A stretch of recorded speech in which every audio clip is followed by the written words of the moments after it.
प्यारे बच्चों नमस्कार। आज हम लोग 10वीं क्लास में सामाजिक विज्ञान पढ़ने जा रहे हैं। सामाजिक विज्ञान के प्रथम भाग भूगोल अर्थात जियोग्राफी में हम अध्याय 1 संसाधन और विकास के बारे में पढ़ेंगे। संसाधन एवं विकास। तो सबसे पहले हम जानें संसाधन अर्थात रिसोर्स और विकास अर्थात डेवलपमेंट। प्राकृतिक संपदा के साथ रिश्ता।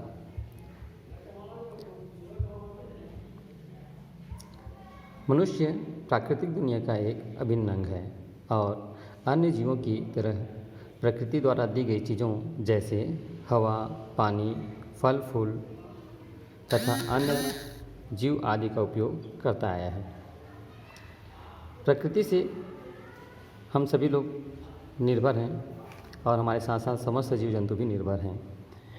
तो प्रकृति का उपयोग हम किस किस माध्यम से करते हैं या किस तरह से करते हैं, उसी चीज़ों को हम संसाधन कहते हैं।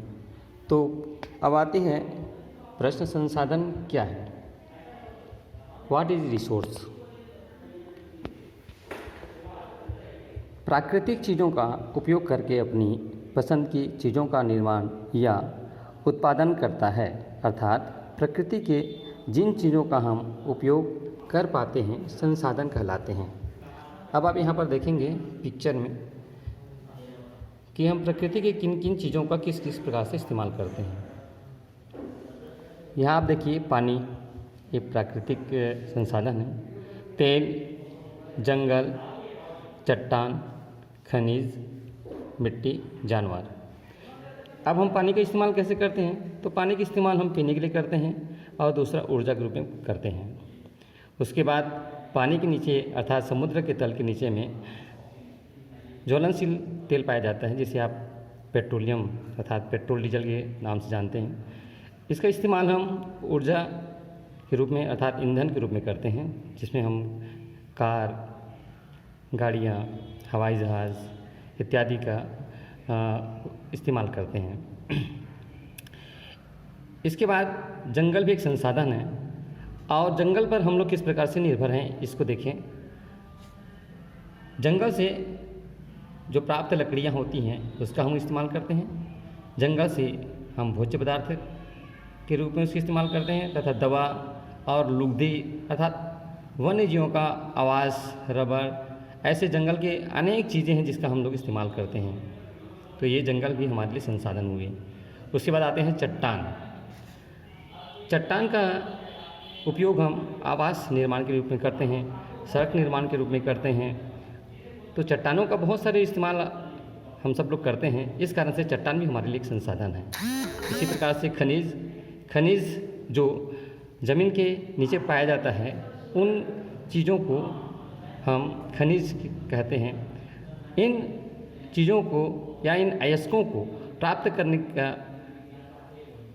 करके हम जिनका उपयोग करते हैं, कैसे उपयोग करते हैं? जैसे आभूषण के रूप में, कांच, डिब्बे या मिट्टी के बर्तन के रूप में इन खनिजों का इस्तेमाल हम करते हैं। इसलिए खनिज भी हमारे लिए एक संसाधन हुए। मिट्टी का उपयोग हम कैसे करते हैं? तो प्रमुख रूप से मिट्टी का उपयोग हम कृषि के रूप में करते हैं और मिट्टी का निर्माण हम और अनेक चीज़ों में करते हैं, जैसे खिलौने बनाना, घर बनाना या अन्य बहुत सारी चीज़ें हैं जिससे हम मिट्टी का उपयोग करते हैं। इसलिए मिट्टी हमारे लिए संसाधन हुआ। और इसके बाद है जानवर भी हमारे लिए संसाधन है। जैसे यहाँ पर देख रहे हैं भेड़, बकरी।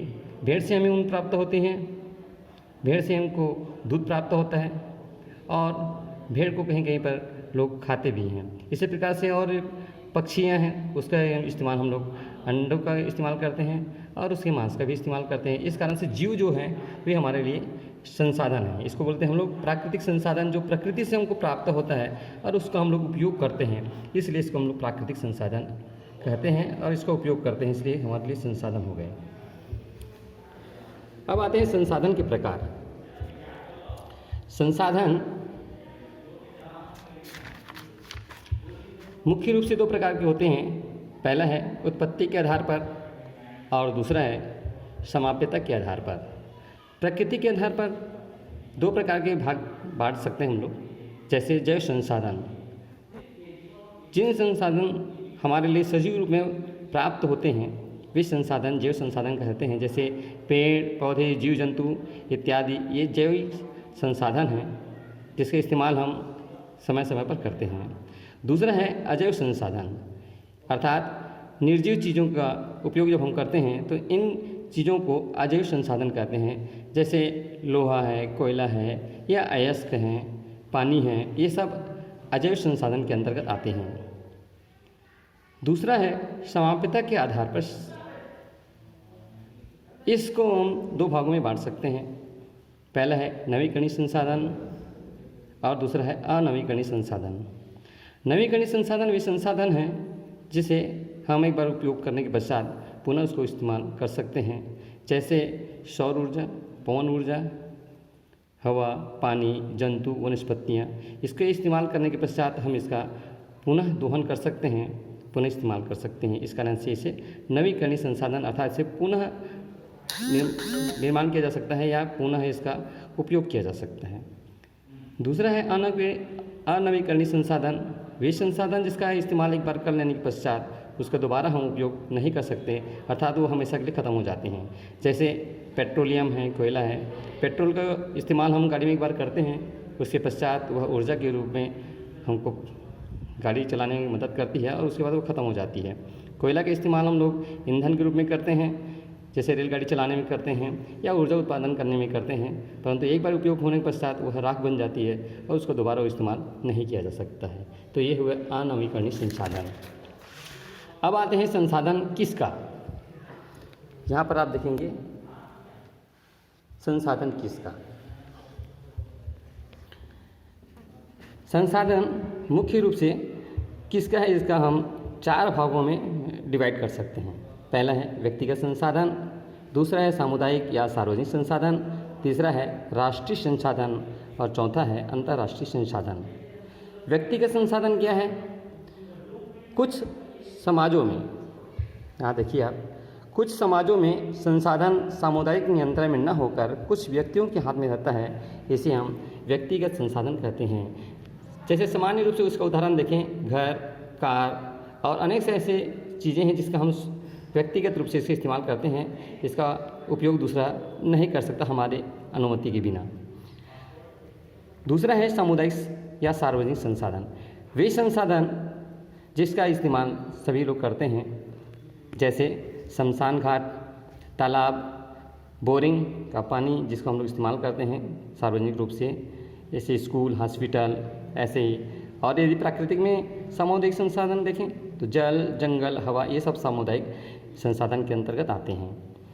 इसके पश्चात तीसरा है राष्ट्रीय संसाधन, वे संसाधन जो हमारे राष्ट्र के लिए होता है, जिसका इस्तेमाल हम सब लोग कर सकते हैं। यह सरकार के द्वारा हमारे लिए उपलब्ध कराई जाती है, जिसमें से खनिज, जंगल, तेल इत्यादि चीज़ों पर हमारी सरकार का नियंत्रण होता है, इसे हम राष्ट्रीय संसाधन कहते हैं। इसके पश्चात चौथा है अंतर्राष्ट्रीय संसाधन, वे संसाधन जिसका इस्तेमाल हमारे राष्ट्र के अलावा इसे संपूर्ण विश्व के लोग इसका उपयोग कर सकते हैं।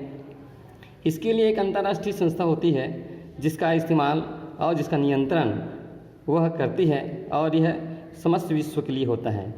इसको यदि समझें तो यदि हमारा भारत देश नीचे वाला जो तट है, समुद्री तट है, यदि उससे 200 किलोमीटर के बाद यदि कोई चीज़ उपलब्ध होती है तो उसका सीधा नियंत्रण अंतर्राष्ट्रीय संस्था की ओर हो जाती है और उसका इस्तेमाल हम नहीं कर सकते हैं, इसे अंतर्राष्ट्रीय संसाधन कहते हैं।